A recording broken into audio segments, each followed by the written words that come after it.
बढ़ाएं अपना कदम सक्सेस की ओर मार्गदर्शन कोचिंग इंस्टीट्यूट के साथ। मार्गदर्शन कोचिंग इंस्टीट्यूट बिहार में एकमात्र कोचिंग संस्थान IIT and medical entrance exam के लिए।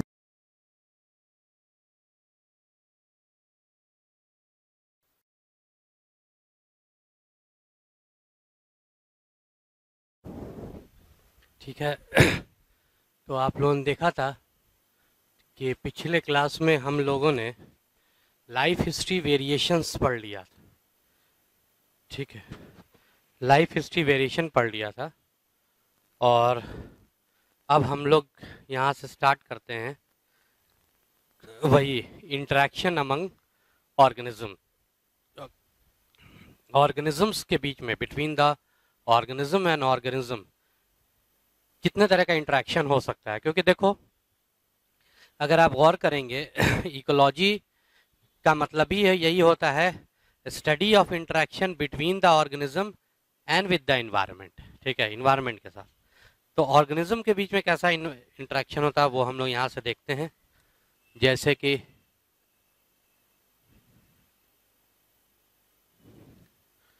बिटवीन ऑर्गेनिजम्स, पहला तो होगा प्रेडेटर या प्रेडेशन।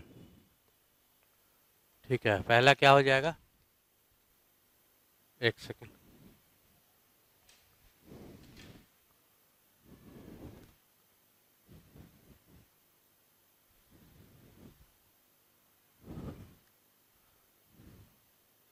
प्रेडेशन। सेकंड हो जाएगा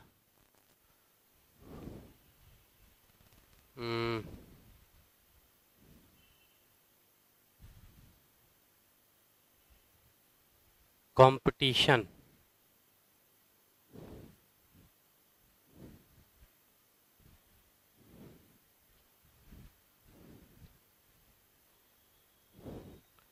थर्ड हो जाएगा predation, competition, parasitism. Parasitism. Fourth होगा कमेंसलिज्म। और कमेंसलिज्म के बाद फिर म्यूचुअलिज्म। सिक्स्थ हो जाएगा अमेंसलिज्म। अमेंसलिज्म। ठीक है, अब देखिए इसमें प्रेडेशन में क्या होगा। जैसे वन ऑर्गेनिज्म और अदर ऑर्गेनिज्म। एक ऑर्गेनिज्म मतलब कम से कम दो ऑर्गेनिज्म तो होने चाहिए जिनके बीच में क्या हो, इंटरेक्शन हो। तो प्रेडेशन में एक ऑर्गेनिज्म को फायदा होगा, दूसरे ऑर्गेनिज्म को नुकसान होगा। कंपटीशन में एक को फायदा होगा, दूसरे को नुकसान होगा। पैरासिटिज्म में भी अगर आप देखेंगे, एक को फायदा, दूसरे को नुकसान। कमेंसलिज्म में एक को फायदा तो जरूर होगा, लेकिन दूसरे को कोई नुकसान या फायदा नहीं होगा। म्यूचुअलिज्म में दोनों को फायदा होगा। और अमेंसलिज्म में, ठीक है, एक को फायदा, ठीक है, एक को नुकसान होगा, लेकिन दूसरे को कोई फायदा नहीं होगा अमेंसलिज्म में। तो ये जो है वो आपको, ठीक है, ये, ठीक है, ये जो है, ठीक है, तो ये जो है अगर आप देख रहे हैं यहाँ पे, ठीक है, इसको ये रहेगा। इसको आप इंटरेक्शन बिटवीन द ऑर्गेनिज्म को, ठीक है, जो NCERT में आपको लिखा जाता है, इसको आप पॉपुलेशन इंटरेक्शन भी कह सकते हैं। Population interaction. ठीक है, पॉपुलेशन इंटरेक्शन वही यहाँ पर जो यहाँ पर दो ऑर्गेनिज्म जो लिया है ना, ठीक है, वो दो अलग अलग स्पीशीज। ठीक है, एक स्पीशीज और ये दो अलग अलग स्पीशीज। हालांकि एक ही स्पीशीज यानी कि एक ही पॉपुलेशन के बीच में भी क्या होगा, कंपटीशन होगा, ऐसी बात नहीं, लेकिन अभी हम लोग यही डिस्कस करेंगे। अच्छा, जरा सा गौर करोगे कि एक ऐसे, यानी कि प्रेडेशन में, ठीक है, प्रेडेशन में, और फिर आपको हो जाएगा पैरासिटिज्म में और कमेंसलिज्म में, ठीक है। ऑर्गेनिज्म लिव क्लोजर, ऑर्गेनिज्म जो होता है वो क्लोज रहता है, ठीक है, काफी साथ साथ रहता है, ठीक है। अगर आप देखेंगे प्रेडेशन, उसके बाद फिर तुम्हारा पैरासिटिज्म हो जाएगा, ठीक है।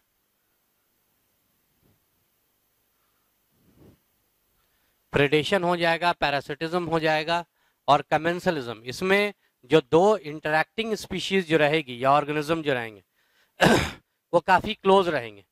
जबकि अगर आप देखेंगे कंपटीशन में या फिर जो है वो तुम्हारा म्यूचुअलिज्म में, एमेंसलिज्म में, ये कोई ज़रूरी नहीं है कि ये दोनों ऑर्गेनिज्म जो है इंटरैक्टिंग ऑर्गेनिज्म क्लोज रहे, ठीक है, क्लोज रहे नहीं, ये कोई दूर भी रह सकते हैं, ठीक है।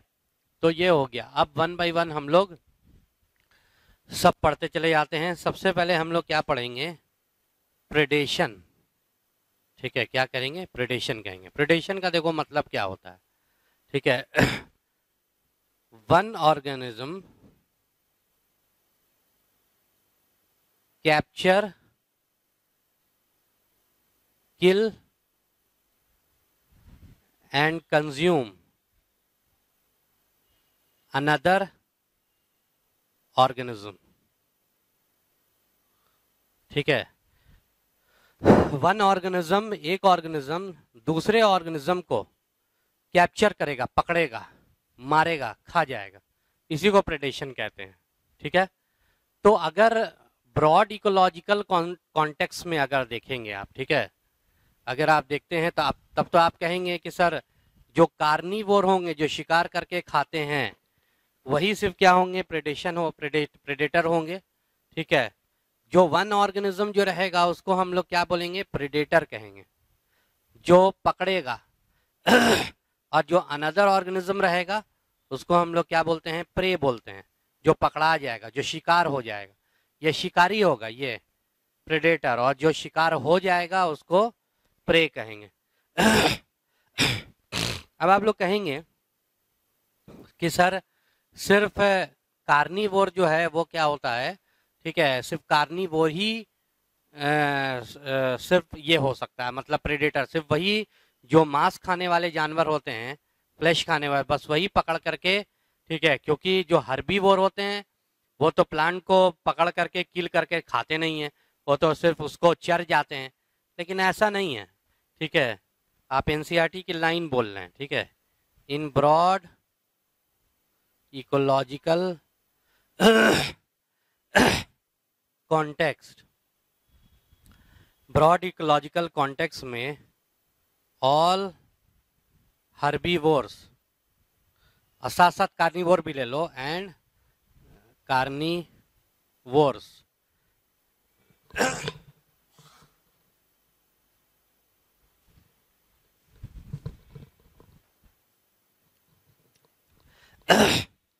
broad ecological or herbivore and carnivore are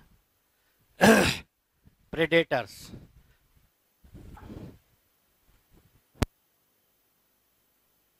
ठीक है। ब्रॉड इकोलॉजिकल कॉन्टेक्स्ट में अगर आप ब्रॉड सेंस में देखेंगे, जितने भी हर्बीवोर और कार्निवोर है वो क्या होते हैं? प्रेडेटर होते हैं। मतलब देखो, हर्बीवोर जो प्लांट खाने वाले जानवर होते हैं, तो प्लांट खाते हैं, प्लांट में भी तो लाइफ है, जिंदगी है, उसको भी तो ये पकड़ करके मार करके खा जाते हैं हर्बीवोर, जो प्लांट खाने वाले जानवर होते हैं। तो ये भी क्या हो जाएगा तुम्हारा, ठीक है, प्रेडेटर हो जाएगा ये भी। हाँ, ये अलग सी बात है कि जानवर अपने दर्द को, ठीक है, वो एक्सप्रेस कर सकता है, बोल सकता है, चिल्ला सकता है, भाग सकता है। प्लांट अपने दर्द को एक्सप्रेस नहीं कर सकता है। लेकिन ब्रॉड इकोलॉजिकल कॉन्टेक्स्ट में, ये एनसीईआरटी की लाइन है, आप देखेंगे ये हर्बीवोर और कार्निवोर दोनों क्या हो सकते हैं? वो प्रेडेटर, ठीक है। अच्छा फिर अगर आप देखेंगे, ठीक है, ये predators are very prudent. Predator are very prudent, and if they over exploit the prey, तो prey क्या हो जाएगा?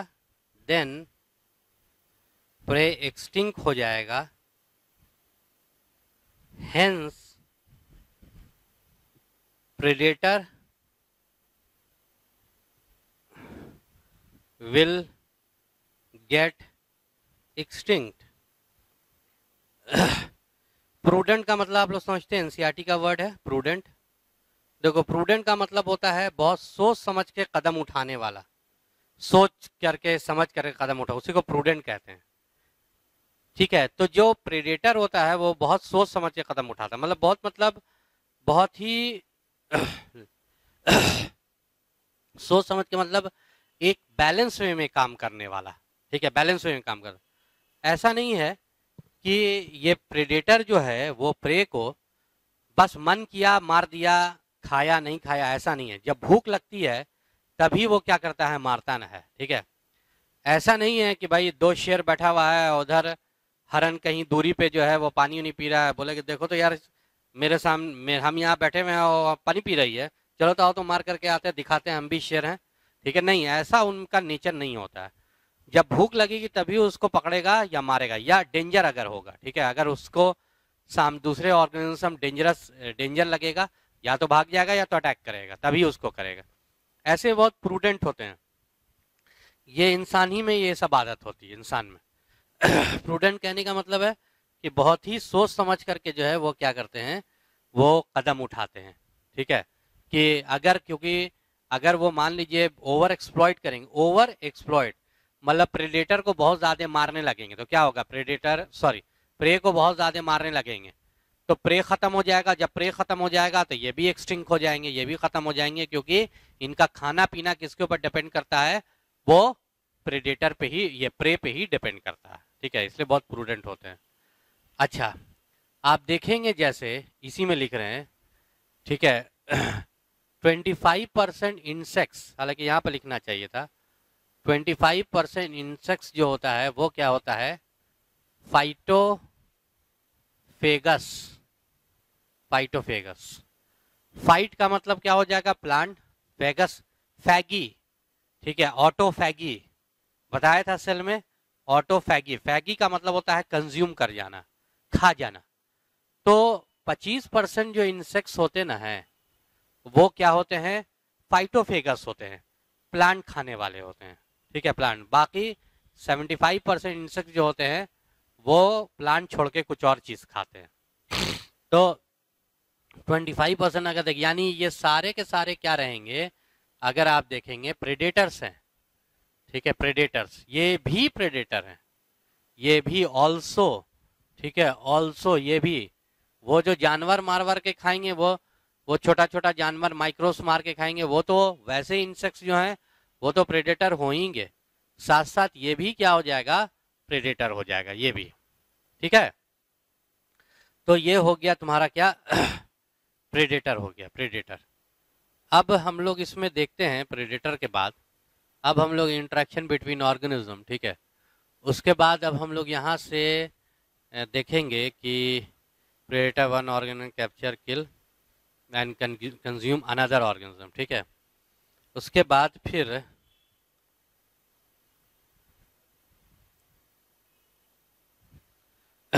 देखिए. ठीक है, फिर अगर आप देखते हैं कि अब देखो बेनिफिट्स या advantage, benefits of predation. Predation का हमको या कोई भी ऑर्गेनिज्म को क्या क्या फायदा हो सकता है. ठीक है, एक तो हो जाएगा कि वो जो है biological control of pest. Second क्या होगा, मेंटेन्स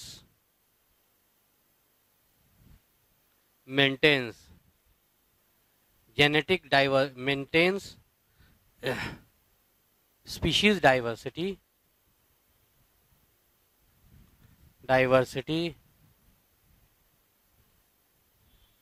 in a community। ठीक है, biological control a pest, maintain species diversity of community. ये दो फायदा जो है वो हमको प्रेडेशन से होता है। इसका मतलब हम लोग थोड़ा सा समझना चाहेंगे। ठीक है, पहला है बायोलॉजिकल कंट्रोल।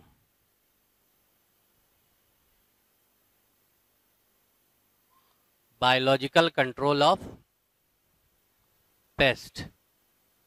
देखिए ये क्या हो सकता है, अगर बायोलॉजिकल कंट्रोल ऑफ पेस्ट अगर आप देखेंगे, जैसे देखो मतलब ये जैसे अगर मान लीजिए पेस्ट का मतलब क्या होता है, पेस्ट, ठीक है, which animals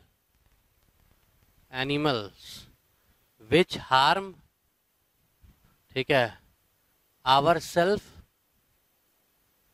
and our property. ऐसे जानवर पेस्ट जो हमको या हमारे प्रॉपर्टी को नुकसान पहुंचाते हैं, उसी को हम लोग क्या बोलते हैं, ठीक है, पेस्ट कहते हैं, है ना। हमको या हमारे प्रॉपर्टी को पेस्ट कहेंगे। तो प्रेडेटर जो है वो पेस्ट को बायोलॉजी कंट्रोल करता है, उसको मारता है। जैसे अगर आप देखेंगे, एग्जाम्पल देखो, एग्जाम्पल 1920 की बात है, 1920s में, ठीक है, 1920 में क्या हुआ, ठीक है, इन ऑस्ट्रेलिया में, ठीक है,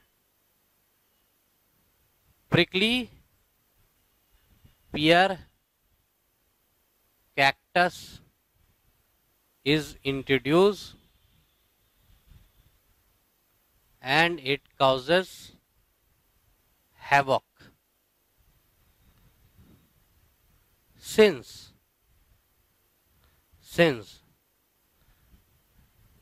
rate of growth is greater than rate of its elimination, then cactus eating moth is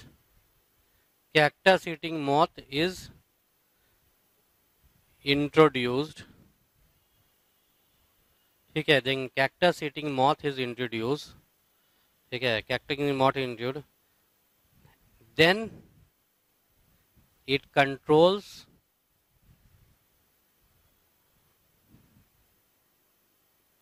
population of then it control population of किसका, ठीक है, then it control population of, ठीक है, वही prickly pear cactus। देखिए बायोलॉजिकल कंट्रोल हुआ। अब देखिए इसके पीछे की कहानी क्या है। कहानी ये है कि 1920 में ऑस्ट्रेलिया में आसपास के कंट्री, शायद प्रोबेबली न्यूजीलैंड था, न्यूजीलैंड से एक कैक्टस जिसका नाम क्या था, प्रिकली पियर कैक्टस, वो ऑस्ट्रेलिया में इंट्रोड्यूस कर दिया गया, लगाया गया उसको। देखा क्या गया, कुछ दिनों के बाद हैवक, मतलब पागल पागल बना के रख दिया उसने, एकदम मतलब त्राही त्राही मचा दिया ऑस्ट्रेलिया में। क्यों? जहां देखिए प्रिकली पियर कैक्टस ग्रो कर गया, यहाँ ग्रो कर गया, वहां ग्रो कर गया। इंसान जितना तेजी से इसको हटा रहा था ना वहां का, उससे तेजी के साथ ये ग्रो कर जा रहा था। बहुत तेज ग्रो करता है, एकदम हर जगह कैक्टस कैक्टस कैक्टस कैक्टस, एकदम परेशान हो गए लोग। तो आखिर इन लोगों ने सोचा कि हमारे कंट्री में इतना प्रॉब्लम क्यों है, जहां से इसको लाया है, इसका जो नेटिव प्लेस है शायद न्यूजीलैंड ही था, वहां पर ये हैवक क्यों नहीं क्रिएट कर रहा है। तो पता करते करते पता ये चला, इसलिए नहीं हैवक क्रिएट कर रहा है क्योंकि वहां पे इसका नेचुरल प्रेडेटर था, मतलब ये आबादी नहीं बढ़ा पाता था अपनी कैक्टस, क्योंकि इसका एक मौत, एक कीड़ा होता था जो इसको जो इसको हमेशा खाता रहता था। जहां इनकी आबादी बढ़े खा जाता था, ठीक, हमेशा खा करके इसी से पेट भरता था उसका, तो हमेशा इसको खाता रहता था कैक्टस को। कौन?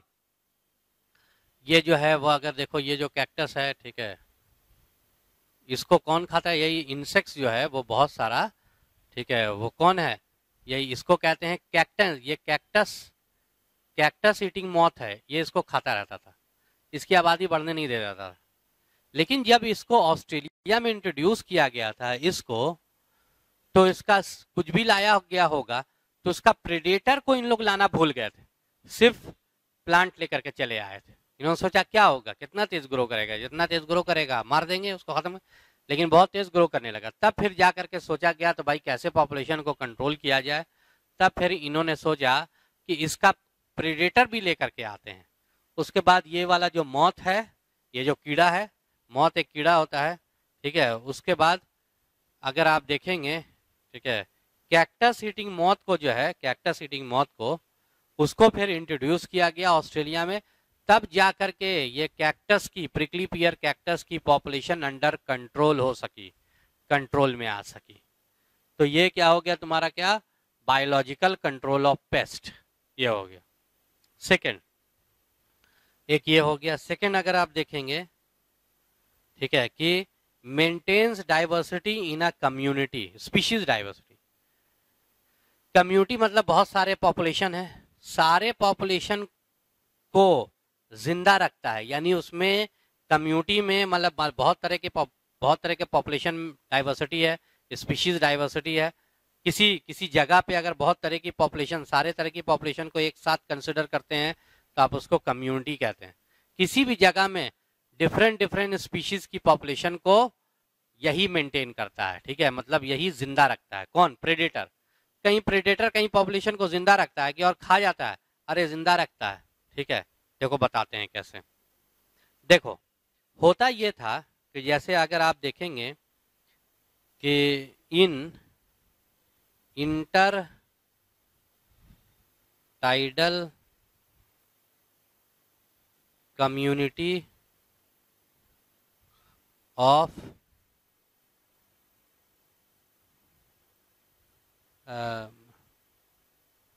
अमेरिकन पैसिफिक कोस्ट,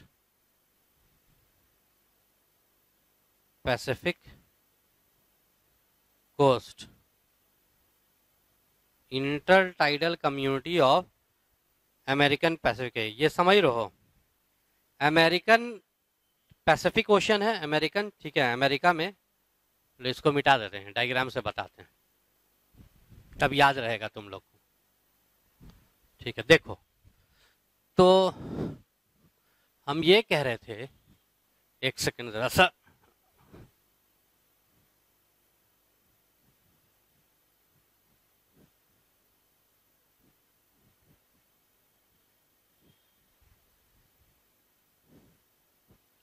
रुक जाओ।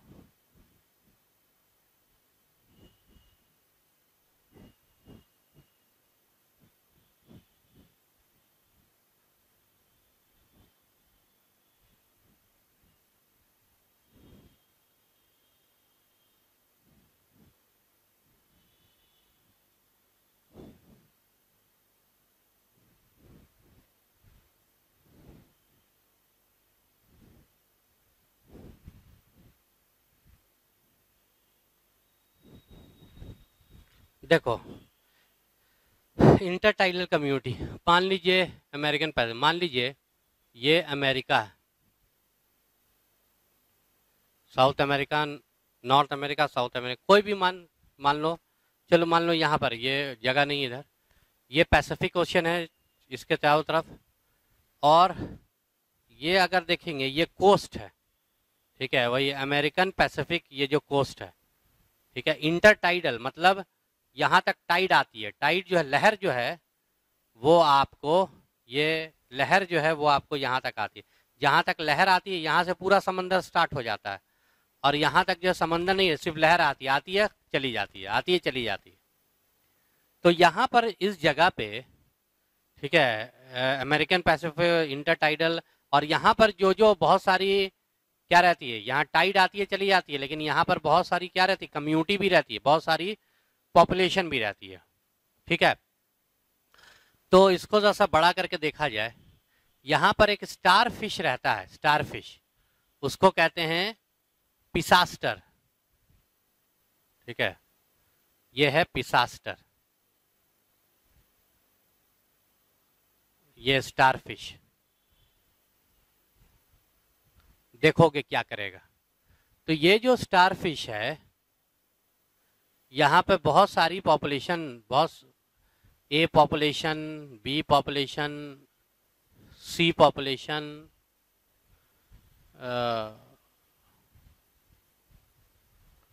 D population. ठीक है, सबको, ये सारे पॉपुलेशन को, इस जगह की सारे पॉपुलेशन को एक जगह एक साथ ले लोगे तो क्या हो जाएगा। ठीक है, इसको आप क्या बोलेंगे, कम्युनिटी कहेंगे, कम्युनिटी। तो कम्युनिटी कहेंगे। तो अगर आप देखेंगे, गौर करिएगा,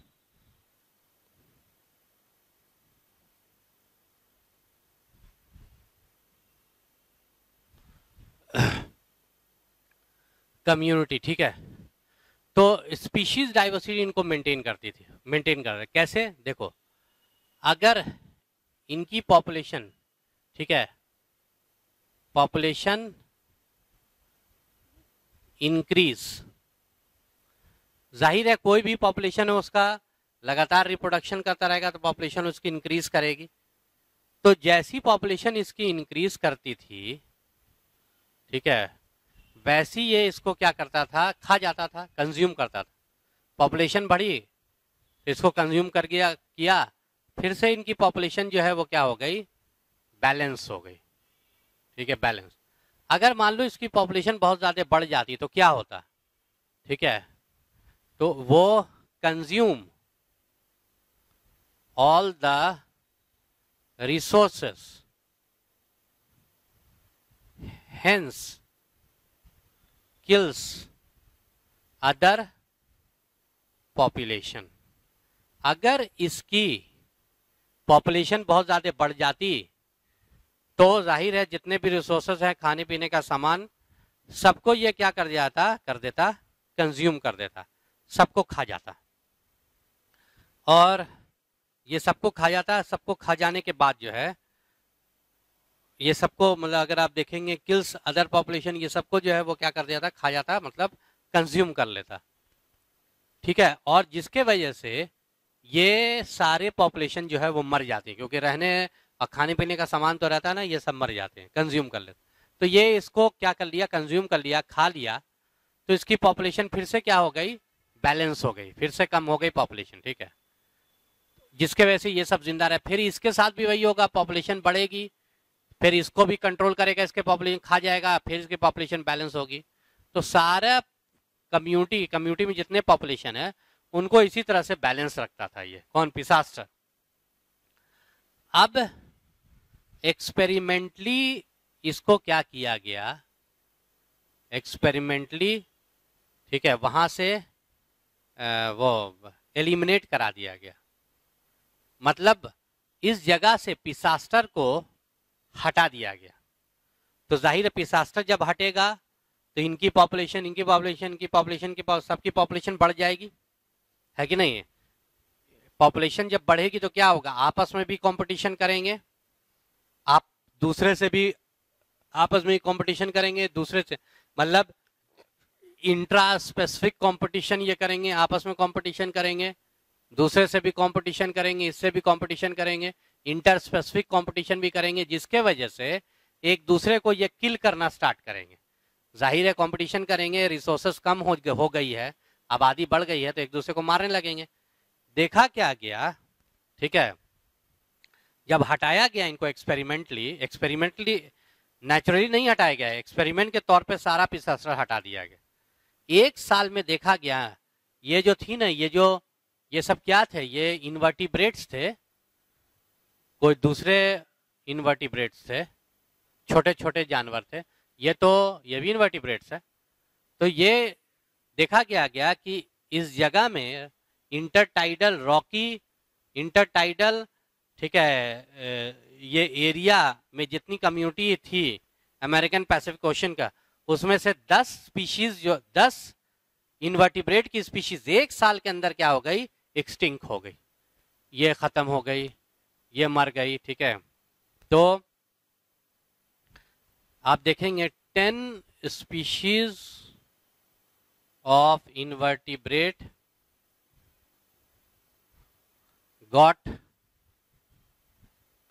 एक्सटिंक्ट इन अ ईयर। एक साल में 10 स्पीशीज ऑफ इनवर्टिब्रेट्स क्या हो गया, एक्सटिंक्ट कर गया, खत्म हो गया 10 स्पीशीज, समझ लीजिए। तो सोच लीजिए अगर अब तक कितना अगर नहीं रहता पिसास्टर, तो एक तरह से आपने देखा कि ये स्पीशीज डाइवर्स, किसी भी जगह में जितनी भी स्पीशीज में डाइवर्सिटी है उसको मेंटेन करता है बाय कंट्रोलिंग इट्स पॉपुलेशन। क्या लिख सकते हैं, by controlling their population, population को कंट्रोल करके, ठीक है। अब हम लोग जरा सा देखते हैं कि देखो प्रेडेटर, जो प्रे जो होता है, प्रेडेटर को इतना आसानी से खुद को तो खाने नहीं देगा, कुछ ना कुछ उसमें ऐसा डिफेंस होता ही होगा, या तो तेजी से भागने वाला होता होगा, या कुछ होता होगा, कीमोफ्लेजिंग शो करता होगा, पॉइजनस होता होगा, डिस्टेस्टफुल होता होगा, कोई मॉर्फोलॉजिकल स्ट्रक्चर होता है होगा, या फिर जो है अगर आप देखें कुछ ऐसा केमिकल उसके अंदर होता होगा जिसके वजह से वो उस प्रेडेटर को जो है वो बीमार कर देता होगा, inhibit is digestion and feeding, inhibit is feeding and digestion, ठीक है। और उसको अल्टीमेटली जो है रिप्रोडक्शन उनका रोक देता, अल्टीमेटली उनको किल कर देता होगा, ठीक है। कुछ ना कुछ तो प्रे में, कुछ प्रे के अंदर कुछ ना कुछ डिफेंस तो जरूर होगा जिससे वो प्रेडेटर को क्या करते होंगे, रेसिस्ट करते होंगे, ठीक है। वो प्रेडेटर के अगेंस्ट में वो खुद को जो है सेफ करते होंगे, डिफेंस करते होंगे। तो वो क्या क्या डिफेंस है ये आपको एनसीईआरटी में दिया है, जो अभी हम लोग यहाँ पे पढ़ते हैं, ठीक। चलिए, ठीक, देखिए, तो हम ये कह रहे थे कि वही मोनार्क बटरफ्लाई जो है ऐसा केमिकल अपने अंदर एक्यूमुलेट करती है। क्यों एक्यूमुलेट हो जाता है ये डेंजरस केमिकल, क्योंकि ये लार्वल कंडीशन में जब रहता है ना है, तो एक पॉइजनस वीट को, अनवांटेड प्लांट को ये खाता है, कौन, मोनार्क बटरफ्लाई। और जब इसका लार्वा, और जब बड़ा हो जाता है तो बहुत डिस्टेस्टफुल, बहुत बदमज़ा हो जाता है, बहुत इसका टेस्ट जो होता है वो बहुत ख़राब होता है, कोई नहीं खाता है। अब देखते हैं morphological adaptation to resist predator, ठीक है। क्या क्या मॉर्फोलॉजिकल एडेप्टेशन होगा प्रेडेटर को जो रेसिस्ट करेगा। एक तो होगा तुम्हारा एडेप्टेशन रेसिस्ट, ठीक है। जैसे इन कैक्टस में अगर देखिएगा क्या प्रेजेंट रहेगा, कैक्टस और एसेसिया में अगर देखिएगा क्या प्रेजेंट रहेगा, थॉर्न्स प्रेजेंट रहेगा, थॉर्न्स। हालांकि देखो बहुत ज़्यादा सही ये भी नहीं है, एसेसिया में तो चलो थॉर्न्स रहता है प्रोटेक्शन के लिए, प्रेडेटर से प्रोटेक्शन के लिए, लेकिन कैक्टस में वो थॉर्न नहीं होता है, कैक्टस में स्पाइन होता है जो ट्रांसपिरेशन के रेट को कम करता है। लेकिन चलो मान करके चलो इसको भी कि वो थॉर्न्स जो रहता है कैक्टस और एसेसिया में, उसको मॉर्फोलॉजिकली उसको ऐसा अडेप्टेशन रहता है ताकि वो प्रेडेटर को रेसिस्ट कर सके। कुछ प्लांट, सम प्लांट या मेनी प्लांट कह सकते हैं, ठीक है, मेनी प्लांट, बहुत सारे ऐसे प्लांट हैं, ठीक है, ठीक है, वो मेनी प्लांट ये प्रोड्यूस, एक केमिकल प्रोड्यूस करते हैं विच आर हार्मफुल व प्रेडेटर, ठीक है। जैसे बहुत सारा प्लांट जो है एक केमिकल प्रोड्यूस करता है, जैसे वो एक मतलब खास तरह का केमिकल रहता है, चाहे वो निकोटीन भी हो सकता है, कैफीन भी हो सकता है, स्ट्राइकाइनिन, क्यूनिन, ओपियम। निकोटीन आपको पता है टोबैको प्लांट में रहता है, कैफीन जो है टी में रहता है, स्ट्राइकाइनिन भी रहता है, क्यूनिन जो है बार्क ऑफ सिंगोना ट्री, ओपियम जो है वो आपने ह्यूमन ओपियम प्लांट में रहता है, पापावर सोमनीफेरम, ठीक है। तो ये सब अगर आप देखेंगे, ये सब ह्यूमन डिजीज में भी आपने पढ़ा होगा कैसे ये हमारे लिए हार्मफुल है। ना सिर्फ हमारे लिए हार्मफुल है बल्कि जो एनिमल इनको खाते हैं उनके लिए भी क्या होता है, ये बहुत हार्मफुल होता है। तो इसी वजह से वो एनिमल इनको नहीं खाते, वो प्रेडेटर इनको नहीं खाते हैं। ठीक है, क्या करता है उस प्रेडेटर में, ठीक है, ये सब इफेक्ट क्या डालेगा। देखो वो प्रेडेटर अगर ये प्लांट को खा लेगा ना, तो ये सब जो केमिकल है, निकोटीन, कैफीन, क्यूनिन, स्ट्राइकाइनिन, ओपियम, ये सब अंदर जा करके प्रेडेटर के न्यूट्रिशन को रोक देगा, उनके डाइजेशन को रोक देगा, उनके रिप्रोडक्शन को, न्यूट्रिशन को रोक देगा, डाइजेशन को रोक देगा, रिप्रोडक्शन को रोक देगा, और उनको बीमार कर देगा, सिक कर देगा, बीमार कर देगा उनको, और अल्टीमेटली उनको मार देता है। ठीक है, किसको, प्रेडेटर को किल कर देगा। तो ये जो हो जाएगा, जैसे एक एग्जाम्पल अगर आप देखेंगे इसका, एक एक प्लांट होता है जिसको हम लोग कहते हैं कैलेट्रोपिस। ठीक है, जो कैलेट्रोपिस जो है अबेंडन फील्ड, मतलब ऐसी जगह, ऐसा कोई जमीन वगैरह बहुत जगह होती है जिसको छोड़ दिया जाता है। ठीक है, कोई कोई उसके ऊपर ध्यान नहीं देता है, ऐसी अबेंडन सरकार की जमीन या कोई और जमीन, तो वहां जो है वो, ठीक है, वो ग्रो कर जाता है कैलेट्रोपिस। तो बहुत बार कैटल्स, गाय वाय या गोट जो है वहां आके उनको चरने की कोशिश करती है, या कई बार कुछ इंसान भी वहां पर गोट को और गाय को जो है वहां पर ले जा करके छोड़ देते हैं ताकि वो खाना खाए, चरने लगे उसको, लेकिन को खास उसको चर नहीं पाती है उन लोग, इसलिए क्योंकि कैलेट्रोपिस के अंदर एक कार्डियक ग्लाइकोसाइड, एक केमिकल रहता है कार्डियक ग्लाइकोसाइड, ग्लाइको मतलब ये क्या रहेगा, कार्बोहाइड्रेट रहेगा। ठीक है, और कार्बोहाइड्रेट में भी कैसा, ग्लाइकोजन है ये। ठीक है, यानी कि ये होमोपॉलीसैकेराइड है, होमोपॉली, आपने देखा कि 30,000 ग्लूकोज मॉलिक्यूल से ग्लाइकोजन बना रहता है। ठीक है, तो ये ग्लाइको मतलब ये ग्लाइकोजन तो नहीं, ग्लाइकोजन तो एनिमल में रहता है, ये बेसिकली होमोपॉलीसैकेराइड है। और अगर आप देखेंगे ग्लाइकेंस है, आप जानते हैं ना 3 तरह का कार्बोहाइड्रेट होता है, मोनोसैकेराइड, ओलिगोसैकेराइड, और तीसरा जो होता है पॉलीसैकेराइड।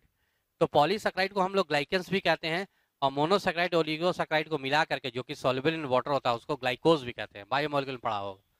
तो खैर, ये ग्लाइकोसाइड्स जो है कॉजेस क्या कॉज कराता है, cardiac arrest of goat and cattle. ठीक है, ये कार्डियक ग्लाइकोसाइड जो है गोट एंड कैटल का, अगर ये खा ले गोट एंड कैटल इसको, कैलेट्रोपिस जिसके अंदर कार्डियक ग्लाइकोसाइड है, तो उनका कार्डियक अरेस्ट हो जाता है, इसी वजह से ये जो है वो उसको नहीं खाते हैं।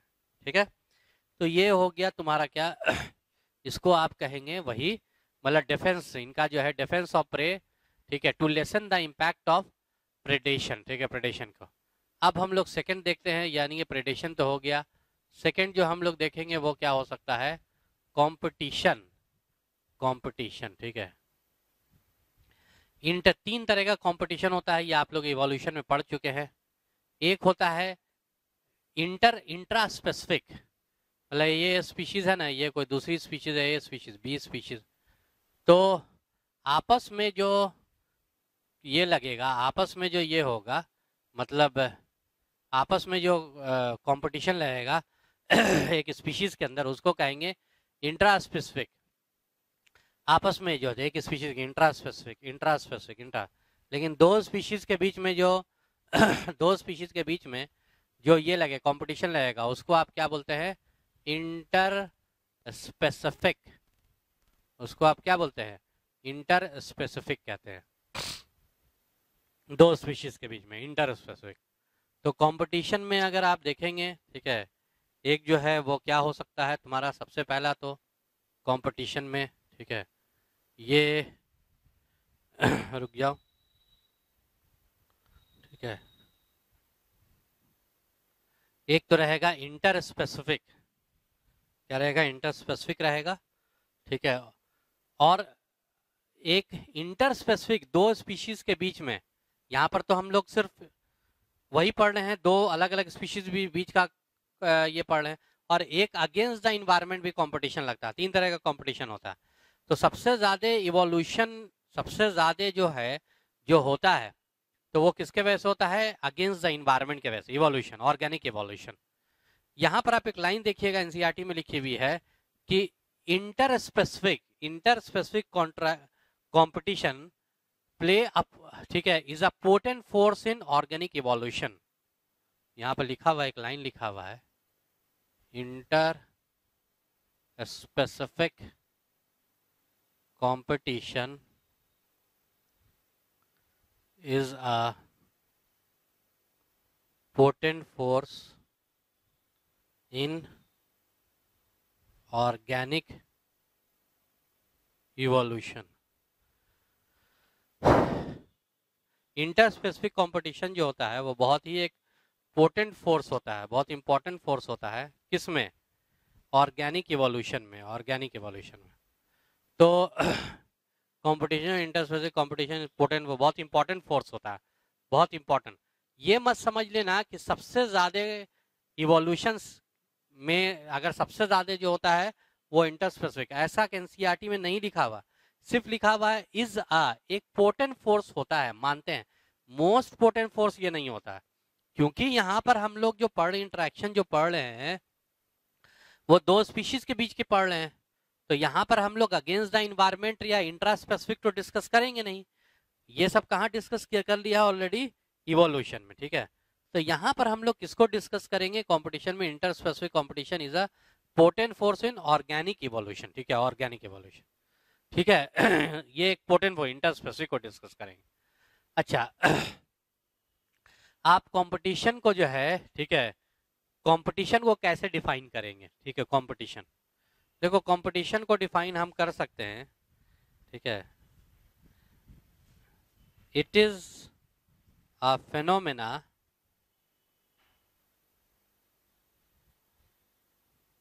by which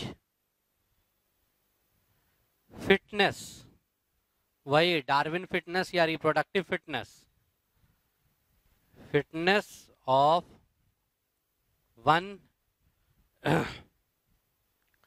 organisms is, ठीक है, is lower in presence of another organisms। मतलब समझे, ये एक फेनोमेना है, phenomena by which fitness of one organism is lower in become lower in presence of another organism। देखो दो ऑर्गेनिज्म रहेगा अलग अलग स्पीशीज का, जब एक ऑर्गेनिज्म का फिटनेस, डार्विन फिटनेस या रिप्रोडक्टिव फिटनेस दूसरे, और आप जानते हैं कंपटीशन में दोनों स्पीशीज क्लोज रहती है, प्रेडेटर, कंपटीशन, पैरासिटिज्म में, तीनों में क्लोज रहती है दोनों स्पीशीज।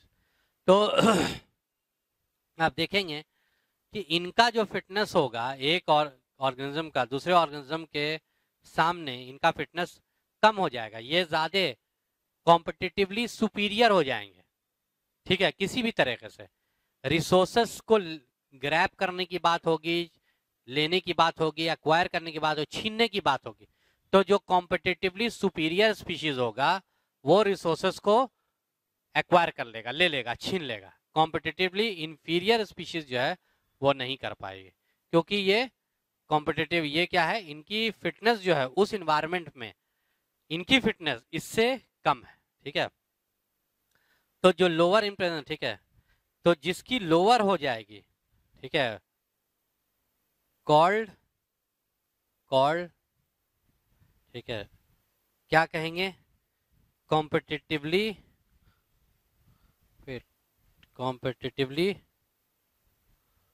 सुपीरियर,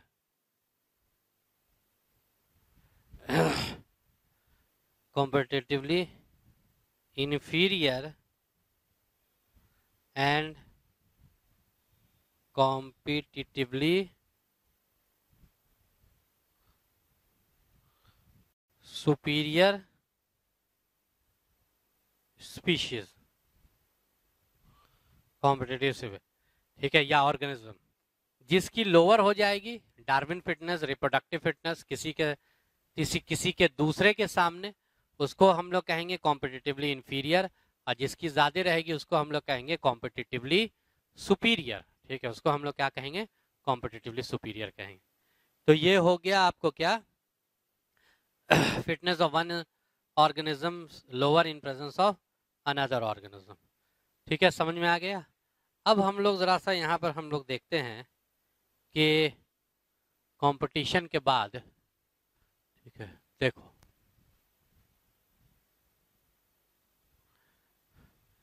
जैसे कुछ और पॉइंट है, जैसे एक है तुम्हारा ये दो स्पीशीज के बीच में कंपटीशन कब लगता है? जब रिसोर्सेस क्या होना चाहिए, कॉमन या डिफरेंट। एक आदमी, एक स्पीशीज का रिसोर्सेस कुछ और है, वो कुछ और खा रहा है, कहीं और रह रहा है। एक ऑर्गेनिज्म या स्पीशीज का रिसोर्सेस कुछ और है, वो कहीं और रह रहा है, कहीं और खा रहा है, कुछ और खा रहा है। तो क्या ये दोनों कंपटीशन में रहेंगे? नहीं ना। रिसोर्सेस क्या होने चाहिए? कॉमन होने चाहिए। क्या होने चाहिए? Resources common. रिसोर्सेस कॉमन होना चाहिए। और अगर आप देखते हैं रिसोर्सेस जो है वो उसका कॉमन होना चाहिए, ठीक है, एक चीज। प्लस मान लो रिसोर्सेस क्या है, कॉमन है, जिसकी वजह से दोनों आपस में भिड़ेंगे, दोनों एक दूसरे को वो रिसोर्सेस को छीनना चाहेंगे। लेकिन जरूरी यह है कि वो रिसोर्सेस लिमिटेड होना चाहिए, कम होना चाहिए। अगर रिसोर्सेस बहुत ज्यादा रहेगा, रिसोर्सेस अगर मान लो बहुत ज्यादा रहता है तो क्या होगा? ठीक है, रिसोर्सेज अगर बहुत ज्यादा रहेगा तो क्या, तो उसमें कंपटीशन नहीं रहेगा, शेयरिंग हो जाएगी। लो भाई इतना रिसोर्सेज है, तुम भी ले लो और तुम भी, हम भी ले लें, कुछ शेयरिंग हो जाएगी, वहां कंपटीशन नहीं। तो ये जरूरी है। अच्छा, रिसोर्सेज और जो, अगर आप जो ये जो कंपटीशन जो लगना चाहिए वो दो स्पीशीज जो होना चाहिए वो क्लोजली रिलेटेड होना चाहिए, तभी तो दोनों का रिसोर्सेज, दोनों की रहने की जगह, खाने की पीने का सामान, ये सब क्या होना चाहिए? सेम होगा। तो कंपटीशन जो लगता है वो आपको कॉम्पिटिटिवली, ठीक है, क्लोजली रिलेटेड स्पीशीज एक है, रिसोर्सेज लिमिटेड होने चाहिए दो, और रिसोर्सेज कॉमन होना, कॉमनैलिटी ऑफ रिसोर्सेज होना चाहिए, तब जाकर के दो स्पीशीज के बीच में कंपटीशन लगेगा। ठीक है, देखो competition exist between the two species if पहला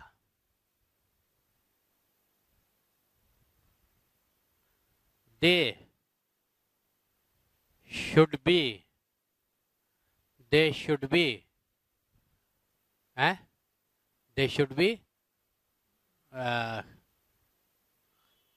closely related होना चाहिए। एक, they should be closely related, ठीक है, resources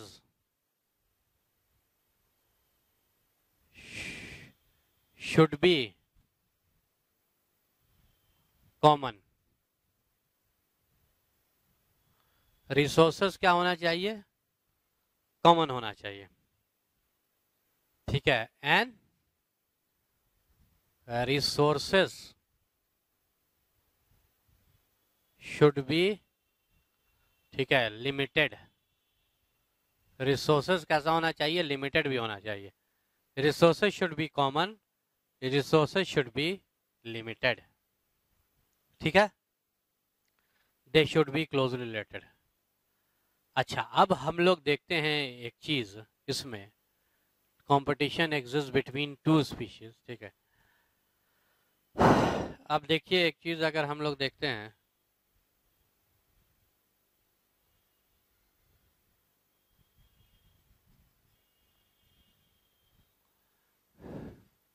they should be closely related, ठीक है।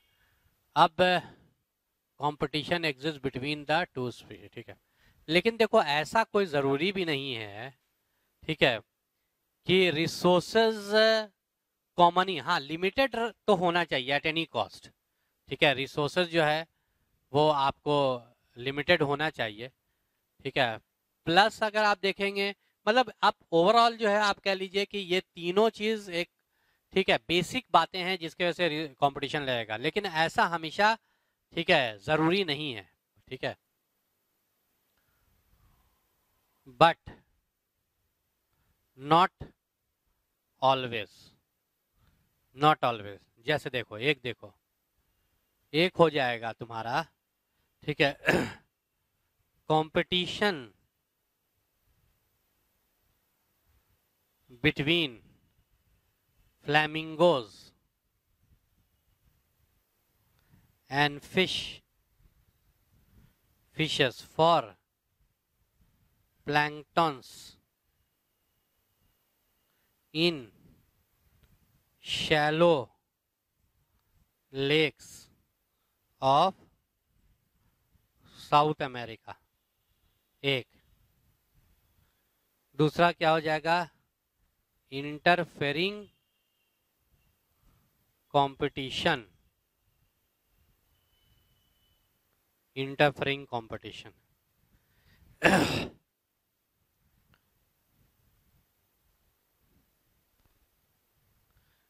इंटरफेरिंग कंपटीशन ये क्या हो सकता है? तो इंटरफेरिंग कंपटीशन में अगर आप देखिएगा, प्रेजेंस ऑफ लायन और tiger at the grazing place of deer और अदर हर्बीवोर। देखो इधर देखो, competition between flamingo and fishers. आप देखिएगा जैसे साउथ अमेरिका, आप जान रहे हैं साउथ अमेरिका, ठीक है, साउथ अमेरिका बहुत सारा एरियाज, देखो ये हो गया यहाँ पर साउथ अमेरिका। साउथ अमेरिका में बहुत सारी पतली पतली लेक्स होती है, बहुत पतली। कहाँ पे बताएं तुमको, जरा सा इसको मिटाते हैं यहाँ पे, या इधर ही बता। साउथ अमेरिका में बहुत पतली पतली लेक्स है, नैरो पतली, तो सरफेस एरिया भी उसका बहुत कम होगा। और आप जानते हैं प्लैंक्टन जो है वो सिर्फ सरफेस एरिया पे तैरता रहता है, तो यहाँ पर जो है वो सरफेस एरिया पे कम सरफेस एरिया, तो प्लैंक्टन्स भी क्या हो जाएंगे, कम हो जाएंगे, फाइटोप्लैंक्टन या जू प्लैंक्टन्स। इसी को खाते हैं कौन, फ्लैमिंगोज, एक तरह का बुगला, ठीक है, एक तरह का एक बर्ड होती है, ये देखिए इस तरह की जो है वो बर्ड रहेगी, फ्लैमिंगो भी खाते हैं। और अंदर में जो फिशेस हैं वो फिशेस भी इसी को खाते हैं, प्लैंक्टन्स को खाते हैं फिशेस भी। तो अब प्लैंक्टन्स तो कम है, लिमिटेड है, दोनों का रिसोर्सेज लेकिन कॉमन हो जाता है। लेकिन बताओ क्या ये दोनों स्पीशीज जो है वो क्लोजली रिलेटेड है? एक बताओ बर्ड्स है, कहाँ फिश है, क्लोजली रिलेटेड तो है नहीं, लेकिन उसके बावजूद इसमें क्या लग रहा है, कंपटीशन लग रहा है उसके बावजूद भी। तो ये हो गया तुम्हें competition between flamingo and fishes for planktons in shallow lake of south America. South America के जो साउथ अमेरिका की जो पतली पतली लेक्स होती है। तो आपने यहाँ पर देखा कि ठीक है, कॉमन होना जो है, स्पीशीज कॉमन होना कोई ज़रूरी नहीं है। उसके बाद अब देखो, अब अगर देखते हैं इंटरफेरिंग कंपटीशन, इंटरफेरिंग को, मान लीजिए इंटरफेरेंस होता है, मान लीजिए कहीं पे, ठीक है, कोई कहीं पर बहुत हरी हरी घास है और लेकिन वो इलाका जो है वो शेर का है, लायन टाइगर, तो क्या डियर वहां पे हरी हरी घास खाने डर से जाएगा? नहीं ना जाएगा। कंपटीशन दोनों के बीच में लग गया है, यहाँ पे कॉम्पिटेटिवली सुपीरियर कौन हुआ, लायन या टाइगर हुआ, कॉम्पिटेटिव इंफीरियर हो गया। उसकी फिटनेस, अगर फिटनेस ज्यादा होती तो इसी को मार देता, टाइगर को मार देता, वो मार के भाग देता, चल भागो, ठीक है, लेकिन जो है वो कॉम्पिटेटिव इंफीरियर है। अब ये देखो, ये दोनों जो ये हैं, एक तो क्लोजली रिलेटेड स्पीशीज भी नहीं है पहला, दूसरी अगर आप देखेंगे कि रिसोर्सेज भी कॉमन नहीं है। रिसोर्सेज कहने का मतलब वो घास खा रहा है, क्या ये टाइगर भी घास खाएगा? घास नहीं खाएगा। रिसोर्सेज कॉमन, हाँ एक रिसोर्सेज कॉमन हो रहा है, जगह, दोनों की जगह कॉमन होने की वजह से कंपटीशन लगने लगा। अच्छा, रिसोर्सेज लिमिटेड भी नहीं है, ठीक है, मतलब वो जो घास जो है वो लिमिटेड नहीं, बहुत है, लेकिन उसके बावजूद भी दोनों में कंपटीशन लग रहा है। और कॉम्पिटेटिवली इंफीरियर स्पीशीज जो डियर है वो लायन या टाइगर के, ठीक है, के सामने वो फीडिंग नहीं कर पाए, तो ये इंटरफेरेंस कंपटीशन कहेंगे। तो ये चीज़ जो है ये हमेशा, हालांकि एनसीईआरटी में लिखी हुई है, ये चीज़ हमेशा जो है वो सही नहीं होती है, हमेशा सही नहीं होती है। ठीक है, ये हो गया। अब हम लोग चलते हैं आगे। रुको,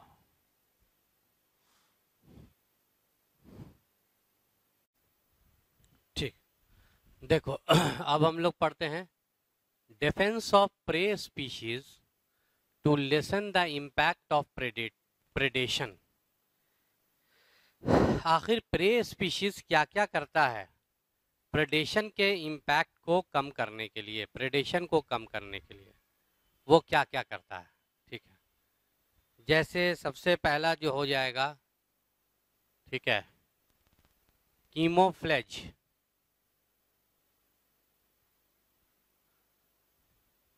क्रिप्टिकली कलर्ड,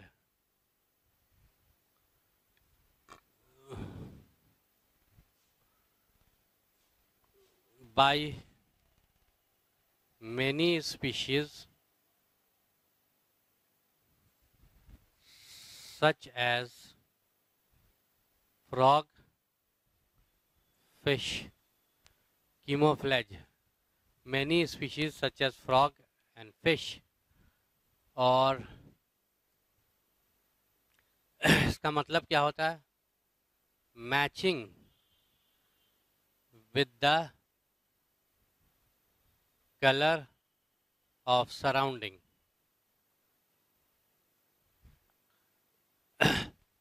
देखो क्या होते हैं, बहुत सारे जानवर जो होते हैं, जैसे तुम्हारा फ्रॉग होगा, फिश होगा, ये अपने कलर को चेंज, अपने बॉडी के कलर को चेंज करते हैं, क्रिप्टिकली कलर्ड होते हैं, अपने बॉडी के कलर को चेंज करते हैं ताकि जो आसपास का जो सराउंडिंग्स है उससे वो मैच कर सकें। जैसा सराउंडिंग का कलर होगा ना, करीब करीब ये भी अपने बॉडी का कलर वैसा ही कर लेंगे। इससे फ़ायदा क्या होगा, इससे फ़ायदा है, ठीक है, वैसे ही कर लेंगे। इससे फ़ायदा ये हो जाएगा कि, ठीक है, इससे फ़ायदा ये हो जाएगा कि ये सराउंडिंग के साथ मैच कर जाएंगे, और जब ये सराउंडिंग के साथ मैच कर जाएंगे तो फिर इनको प्रेडेटर देख नहीं पाएगा और ये बच जाएंगे, यानी इनका डिफेंस हो जाएगा अगेंस्ट द प्रेडेशन। ठीक है, वही है defence of prey species to lessen, predation के इम्पैक्ट को कम करने के लिए। ठीक है, तो ये काफ़ी कुछ जो है बहुत हद तक बच जाते हैं, 100% तो खैर नहीं हो सकता लेकिन बच जाते हैं। कीमोफ्लेज का मतलब वही होता है कि सराउंडिंग के, ठीक है, matching with the colour of surrounding, surrounding के कलर से क्या करना, मैच करना, इसी को आप क्या बोलते हैं, वो आप कहेंगे कीमोफ्लेज कहेंगे। सेकेंड सेकेंड जो हो जाएगा वो अगर आप देखते हैं, ठीक है, वो सेकेंड कीमोफ्लेज के बाद मेनी प्रे आर पॉइजनस। बहुत सारा प्रे क्या होता है, पॉइजनस होता है। जाहिर है पॉइजनस रहेगा तो इसको प्रेडेटर तो खाएगा नहीं, ठीक है, तो जिसके वजह से ये बच जाते हैं। ठीक है, या प्रेडेशन के इम्पैक्ट को कलर ये लेसन करता है। Example, monarch butterfly, monarch butterfly is distasteful for predators due to the presence of a chemical, monarch butterfly is distasteful for predator due to the presence of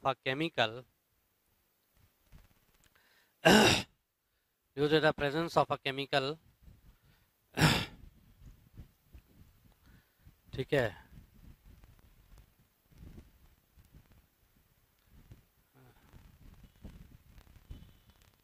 accumulated as a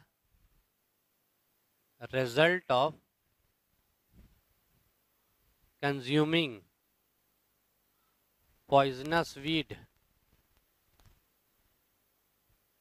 in accumulated as a result of consuming poisonous weed in larval condition. मतलब समझ में आया? Monarch butterfly is distasteful. Monarch butterfly कैसा होता है? बहुत ही बदमजा होता है. ठीक है, ठीक. मोनार्क बटरफ्लाई जो होता है वो बहुत ही क्या होता है? डिस्टेस्टफुल होता है, मतलब बदमजा, खाने में अच्छा नहीं होता है. इसलिए खाने में नहीं अच्छा, कोई को प्रेडेटर नहीं खाता है क्योंकि उसके अंदर एक केमिकल होता है मोनार्क बटरफ्लाई में. अब ये केमिकल जो है ये मोनार्क बटरफ्लाई में, ठीक है, कहाँ से आया है? ठीक है, अगर आप देखिएगा तो ये केमिकल, जैसे ये मोनार्क बटरफ्लाई है ना, ये इसके अंदर ये केमिकल जो है वो कहाँ से आया? मोनार्क बटरफ्लाई जब लार्वल स्टेज में था, लार्वा था, तो तो वो एक पॉइजनस वीड खाता था. वीड का मतलब unwanted plant. Poisonous weed, unwanted plant वो खाता था. पॉइजनस होता है था वो, हम लोग के लिए पॉइजन, उसके लिए नहीं. और जिसके वजह से उसके अंदर ये केमिकल एक्यूमुलेट कर गया, जमा हो गया, और वो बहुत ही खराब हो गया. ठीक है, वो बहुत खराब हो गया. तो इसी को आप क्या कहेंगे? Many prey are poisonous. बहुत सारा, ठीक है, प्रे क्या होता है? पॉइजनस होता है. 2 हो गया. तीसरा अगर आप देखेंगे, ठीक है, morphological adaptation to resist prey. ऐसा, ठीक है, किसमें? मॉर्फोलॉजिकल कुछ अडेप्टेशन रहेगा प्रे में, जो प्रे को, सॉरी, प्रेडेटर ना होगा,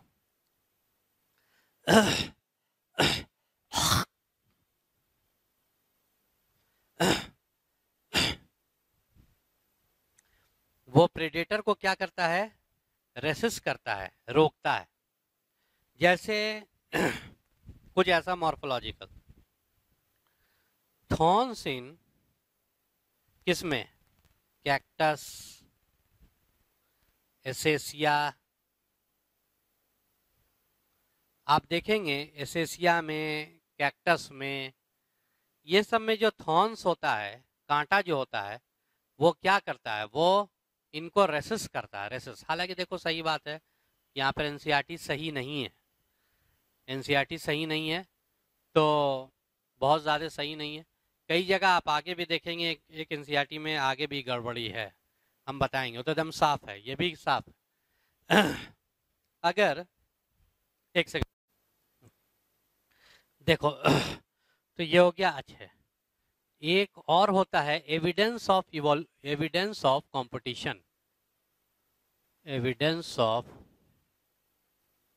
कंपटीशन, ठीक है. एविडेंस ऑफ कंपटीशन ये क्या होगा? जैसे आपको कंपटीशन का एविडेंस कहीं पर देखने को मिलता है, हाँ मिलता है, आपने इवोल्यूशन में पढ़ लिया उसको. ठीक है, इवोल्यूशन में आपने देखा गैलापागोस आइलैंड था, जिसको, ठीक है, डार्विन आइलैंड भी बोला जाता है. 960 किलोमीटर, ठीक है, वो साउथ अमेरिका से अगर आप देखिएगा 960 किलोमीटर, यहाँ पर ग्रुप्स ऑफ आइलैंड है. ये आर्चिपेलागो है. आर्चिपेलागो का मतलब ग्रुप्स ऑफ आइलैंड. तो टोटल जो है 22 आइलैंड है, लेकिन उसमें 14 ही पे जो है वो मेनली 14 है, बाकी जो 8 है वो बहुत छोटे छोटे.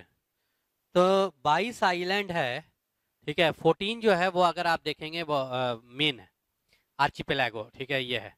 डार्विन इसी पे जो है एक्सपेरिमेंट किए थे, आपने पढ़ा भी होगा. तो इसमें क्या हुआ, इसको डार्विन साहब ने इस आइलैंड को बोला था लिविंग लेबोरेटरी ऑफ इवोल्यूशन. ऐसा मतलब इवोल्यूशन को अगर आपको देखना है तो इस आइलैंड पे चले जाइए. ऐसा स्पीशीज आपको इवॉल्व होकर के वहां पर मिलेंगे जो दुनिया में कहीं नहीं है. एबिंगडन टॉर्टोइस, ठीक है, दुनिया में कहीं नहीं है। वो आपको एक से कितने डिफरेंट टाइप की फिंचेस बर्ड्स दुनिया में, हर जगह फिंचेस बर्ड जो बेसिकली साउथ अमेरिका में सिर्फ एक ही तरह की होती है, एक ही तरह का बीक का शेप रहता है।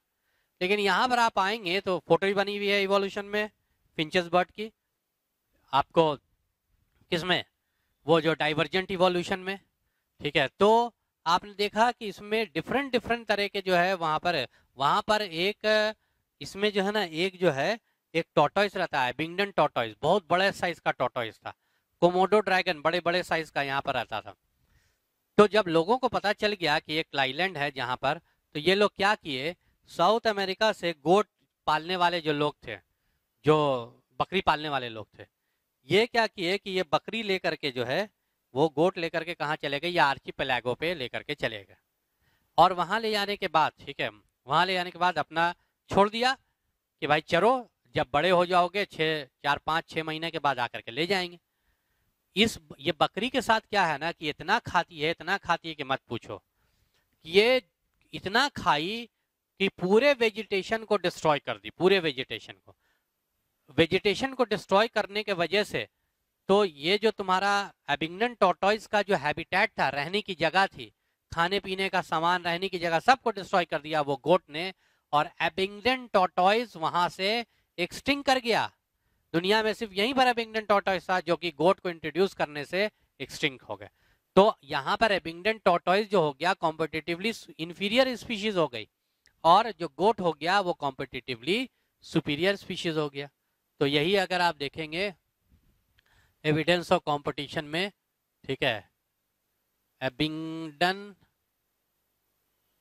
Tortoise get extinct, Abingdon tortoise get extinct due to, ठीक है, get extinct due to, ठीक है, introduction of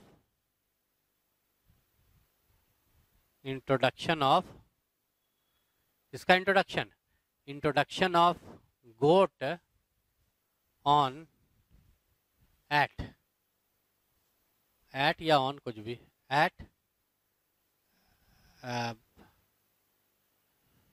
डार्विन आइलैंड, जिसको आप क्या बोलते, क्या बोला अभी, हाँ, गैलापागोस आइलैंड। ये क्या हो गया, Abingdon tortoise competitively inferior species, और गोट यहाँ पे कॉम्पिटिटिवली सुपीरियर स्पीशीज हो गई। एविडेंस, एक 3 टर्म अभी हम लोग पढ़ेंगे, Gauss competitive exclusion principle, competitive release, और तीसरा है रिसोर्स पार्शनिंग। सबसे पहले यहाँ पर अगर आप देखिए, एक टर्म आता है जिसको हम लोग कहते हैं, एक ये आता है, थियरी है, गॉस साहब की दी हुई है, गॉस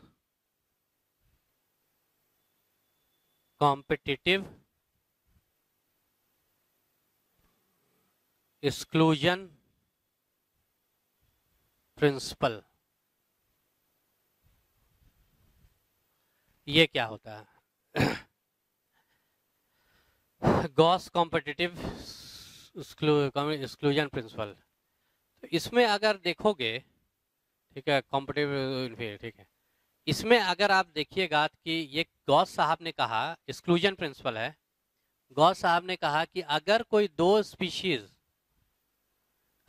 दो कॉम्पिटिटिव स्पीशीज ए बी एक साथ रह रही है किसी जगह पे, कॉम्पिटिटिव स्पीशीज है, किसी चीज पे कंपटीशन हो रहा होगा, तो ये इंडेफिनिट टाइम के साथ, इंडेफिनिट, हमेशा के लिए ये दोनों साथ नहीं रह पाएंगे, आज नहीं तो कल, ठीक है। जो कॉम्पिटिटिवली सुपीरियर स्पीशीज है कॉम्पिटिटिवली इंफीरियर स्पीशीज को मार देगा, एलिमिनेट कर देगा, एक्सक्लूड कर देगा, एलिमिनेट, खत्म कर देगा, या तो मार करके ये इसको भगा देगा यहां से, या इसको खत्म कर देगा, मार करके खत्म कर देगा। इनडेफिनेट टाइम के लिए, थोड़ी देर के लिए कंपटीशन होगा, लेकिन अल्टीमेटली इनडेफिनेट टाइम के लिए नहीं, थोड़ा दिन में सब खत्म हो जाएगा। तो यही लिखा हुआ है, ठीक है, क्या है भाई, इसको आप कहेंगे, ठीक है, if the two species two competitive species, है ना, टू और मोर भी लिख सकते हैं, टू और मोर competitive species is living at a place. If the two or more competitive species living at a place, they cannot live together for indefinite time, ठीक है,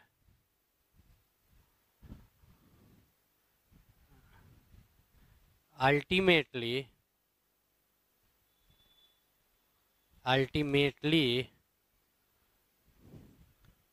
competitively superior species eliminate the competitive inferior species, ठीक है, eliminate the competitive, ठीक है, inferior species को eliminate कर देगा। इसी को कहते हैं गॉस कॉम्पिटिटिव एक्सक्लूजन प्रिंसिपल। हमेशा साथ नहीं रहेंगे, एक तो ये है, ठीक है। लेकिन अच्छा, रिसोर्स पार्शनिंग, ये जो है कॉम्पिटिटिव रिलीज हमको पहले बताना चाहिए था। अच्छा चलो यहाँ बताते हैं। एक होता है कॉम्पिटिटिव रिलीज, पहले यही देखो, रुक जाओ।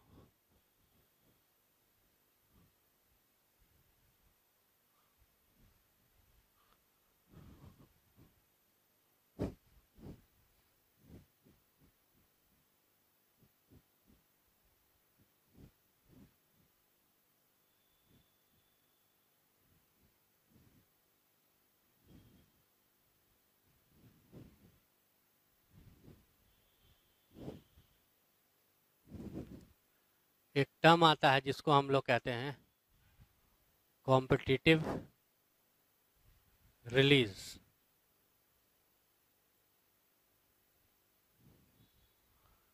कॉम्पिटिटिव रिलीज ये क्या होता है? कॉम्पिटिटिव रिलीज में अगर आप देखेंगे कि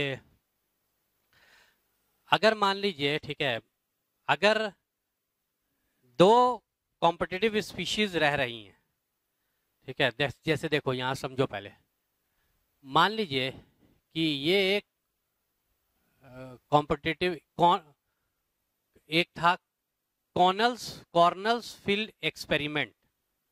इसमें क्या किया गया, देखिए कॉर्नल्स फील्ड एक्सपेरिमेंट में किया ये गया, जैसे अगर स्कॉटलैंड, आप लोग जानते हैं ना, स्कॉटलैंड जो ग्रेट ब्रिटेन है, इसमें 3 कंट्री आता है, एक है स्कॉटलैंड, एक है इंग्लैंड और एक है स्विट्जरलैंड, ठीक है, स्विट्जरलैंड।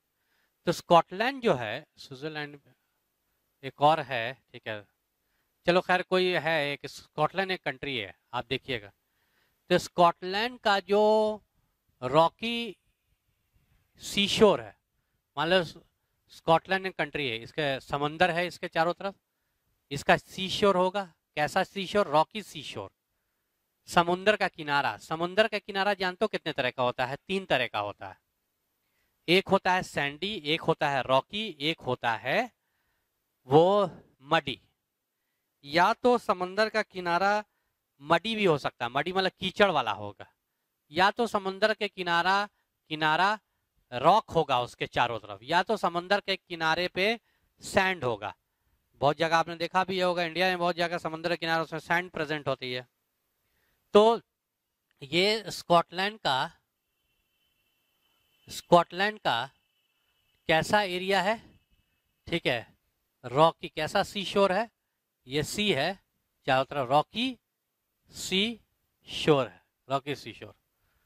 अब इसमें आप देखते हैं, इसको हम थोड़ा तुमको बड़ा करके दिखाते हैं, ठीक है, एनलार्ज व्यू। यहाँ पे बहुत सारे जानवर रहते हैं, जैसे अगर आप देखेंगे एक क्रस्टेशिया होता है, क्रस्टेशिया जानते हो ना तुम लोग? अरे ये एक टाइप का ऑर्थ्रोपोडा है, आर्थ्रोपोडा, एक्वेटिक आर्थ्रोपोडा है क्रस्टेशिया, जिसका एग्जाम्पल पैलेमन होता है, पैलेमोन, ठीक है, जिसकी तस्वीर, जिसकी फोटो आपके एनसीईआरटी में एनिमल किंगडम में दी हुई है, पैलेमोन की, ये क्रस्टेशिया होता है, ठीक है। वही टाइप का एक और क्रस्टेशिया होता है जिसको हम लोग क्या बोलते हैं, ठीक है, बैलेम ये बैलेनस, बैलेनस, ठीक है। तो बर्नाकल्स, कॉम्पिटिटिव, ओ सॉरी नहीं, यहाँ पर तो कैथामेलस रहेगा ना, कैथामेलस, कॉम्पिटिटिव सुपीरियर बर्नाकल्स। देखो ये बर्नाकल देख रहे हो, बर्नाकल्स जो है वो अगर आप देखेंगे ये एक तरह का क्रस्टेशिया है, ठीक है, बर्नाकल्स। ये अगर देखेंगे क्रस्टेशिया, ठीक, तो स्पीशीज जो है ultimately the competitive superior species eliminate the competitively inferior species, है ना, तो एक ना एक दिन उसको एलिमिनेट कर देता है। लेकिन हाँ, हम ये बता रहे थे आपको कहाँ पे, कैथामेलस के बारे में, कॉम्पिटिटिवली ये कैसा सुपीरियर बर्नाकल। बर्नाकल एक क्या होता है, ये अगर आप देखेंगे बर्नाकल एक तरह का वही क्रस्टेशिया है, ये दो तरह का होता है, एक कैथामेलस होता है जो कि कॉम्पिटिटिवली इंफीरियर है, कॉम्पिटिटिवली इंफीरियर, और एक होता है, ठीक है, दूसरे टाइप का होता है जिसको आप क्या बोलते हैं,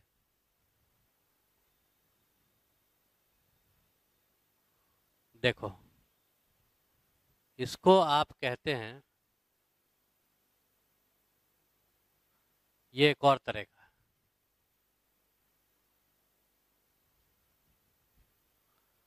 ये है बैलेनस, ये वाला चारों तरफ इसके जो है ये क्या है, बैलेनस है। ये है कॉम्पिटिटिव इनफी सुपीरियर नहीं, गलती लिख दिया था, कॉम्पिटिटिव इंफीरियर स्पीशीज है ये।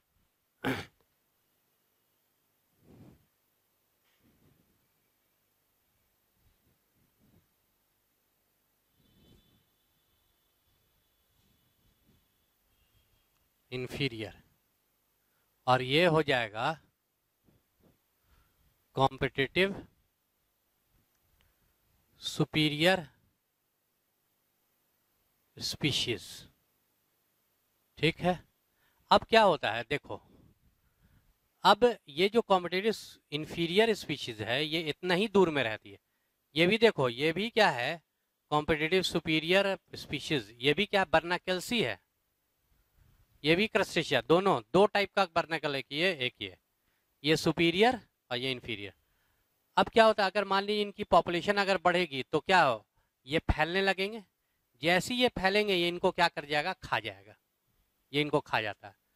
तो इनका जो डिस्ट्रीब्यूशनल रेंज रहता है किसका, कॉम्पिटिटिव इंफीरियर स्पीशीज का, वो लिमिटेड रहता है, उसके बाहर अगर जाएंगे, पॉपुलेशन बढ़ेगा, ज्यादा बाहर जाएंगे, जाहिर है पॉपुलेशन बढ़ जाएंगे तो ये इसको खा जाता है, ये होता है, ठीक है। लेकिन कॉम्पिटिटिव रिलीज का मतलब क्या होता है, रिलीज, देखो कहने का मतलब ये है, रिलीज का मतलब ये होता है कि अगर मान लीजिए, ठीक है, अगर एक्सपेरिमेंटली कॉम्पिटिटिव सुपीरियर स्पीशीज को आपने अगर हटा दिया, ठीक है, और इसको कहते हैं कॉनल फील्ड एक्सपेरिमेंट, कॉनल एक साइंटिस्ट थे, फील्ड कौन सा फील्ड, वही रॉकी सीशोर वाला एरिया, ठीक है।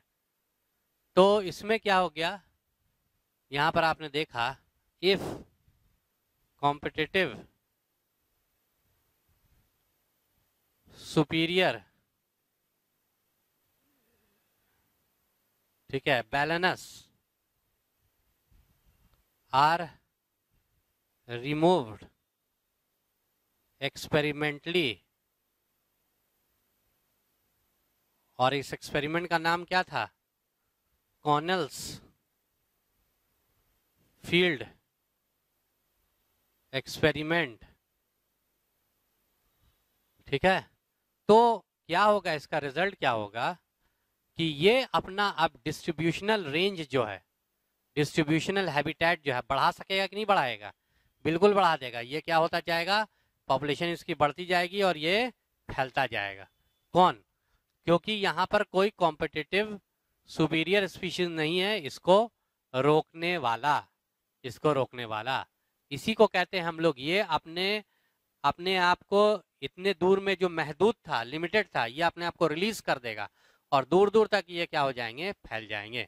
इसी को कॉम्पिटिटिव, सॉरी, ये अपने कॉम्पिटिटिव कंपटीशन को अगर आप रिलीज करेंगे, खत्म करेंगे, तो ये अपना डिस्ट्रीब्यूशनल रेंज को बढ़ा देगा, रहने की जगह को बढ़ा देगा। तो अगर आप देखते हैं तो इसके वजह से क्या हो सकता है, जरा सा देखना।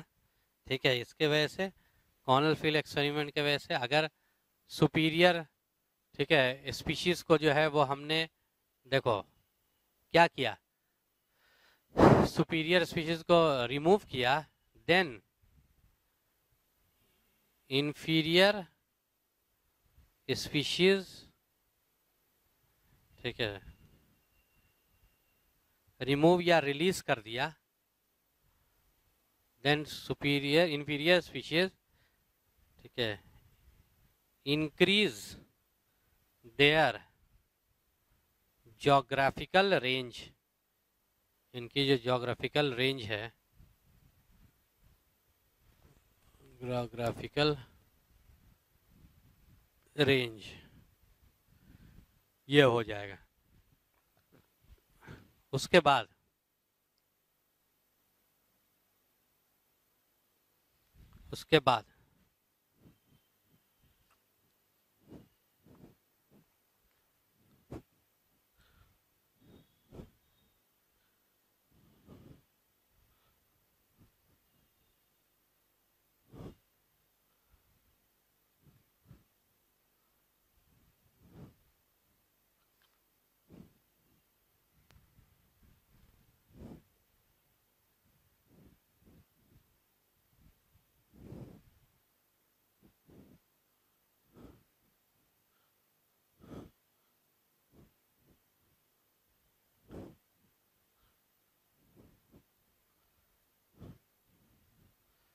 ये हो गया आपको कॉम्पिटिटिव रिलीज।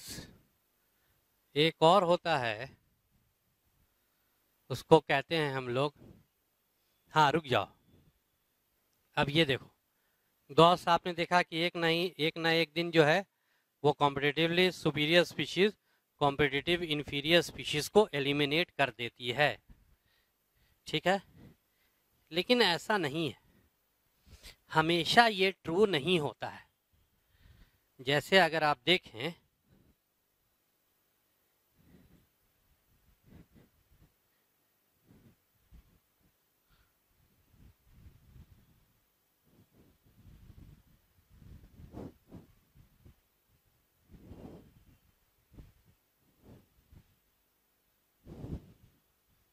जैसे देखें,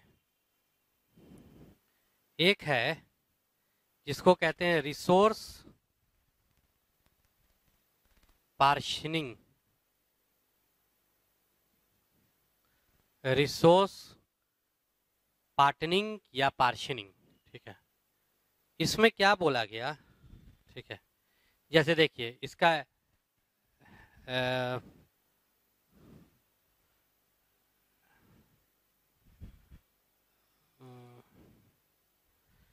मैक, एक साइंटिस्ट का नाम हम भूल रहे हैं, बता रहे हैं, क्या मैक करके था।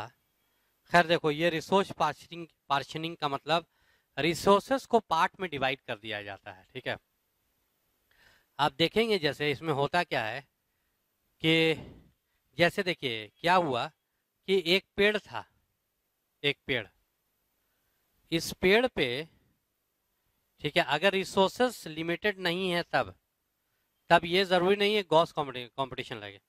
इस पेड़ पे अगर आप देखेंगे, ठीक है, मैक आर्थर, नाम क्या है, मैक आर्थर, ठीक है। इस पेड़ पे 5 स्पीशीज ऑफ वाबलर्स थे, 5 स्पीशीज ऑफ वाबलर्स। वाबलर जानते हैं, एक टाइप की बर्ड्स होती है। 5 स्पीशीज वाबलर्स की एक साथ इस पेड़ पे रहती थी। कंपटीशन लगना चाहिए सारी स्पीशीज के बीच में, क्लोजली रिलेटेड है, प्लस रिसोर्सेस क्या है, ठीक है, कॉमन है, लगना चाहिए। जो सबसे सुपीरियर वाबलर्स होगी वो इंफीरियर वाबलर्स को खत्म कर देगी, लेकिन ऐसा नहीं होता है, ठीक है। इन लोग क्या करते हैं, रिसोर्स पार्शनिंग करते हैं अपने रिसोर्सेस का, ठीक है। जैसे ये अपने फीडिंग टाइम या फीडिंग हैबिट, ठीक है, ये चेंज कर लिया इन्होंने। एक स्पीशीज जो है वो फीडिंग टाइम या फीडिंग हैबिट्स, एक स्पीशीज टाइमिंग को चेंज कर दिया, खाने पीने का टाइमिंग चेंज कर दिया। एक स्पीशीज सुबह में खाती थी, तो बाकी उस वक्त बाकी स्पीशीज जो है खाना पीना उस वक्त नहीं करते थे, कहीं और उड़ने के लिए निकल जाती, लड़ाई होने का चांस ही नहीं है। दूसरी स्पीशीज दोपहर में खाती, तीसरी स्पीशीज शाम में खाती, चौथी स्पीशीज रात में खाती। अच्छा, कुछ पत्ते खा लेते, कुछ जो है इंसेक्ट्स खा लेता। तो रिसोर्सेस को इन लोगों ने क्या किया, ये सब जो है वो ट्रीज पे मौजूद था, एक ट्री पे मौजूद था, ठीक है, एक ट्री पे। लेकिन क्योंकि रिसोर्सेस को इन्होंने पार्ट में डिवाइड कर दिया कि तुम्हारा अलग टाइम, अलग खाना पीना, तुम्हारा अलग टाइम, तो ये सब कॉम्पिटिटिव स्पीशीज जो है एक साथ इनडेफिनेट टाइम के लिए एक साथ इसी पेड़ पे, हमेशा एक ही पेड़ पे रहा करती हैं। इसी को कहते हैं resource partitioning. MacArthur proved 5 species of warblers, ठीक है, live on trees, live on tree for indefinite time as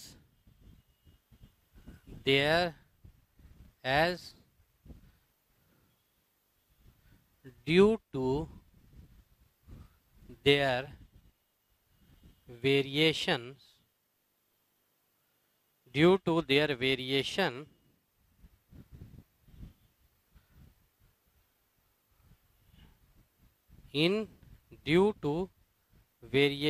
in their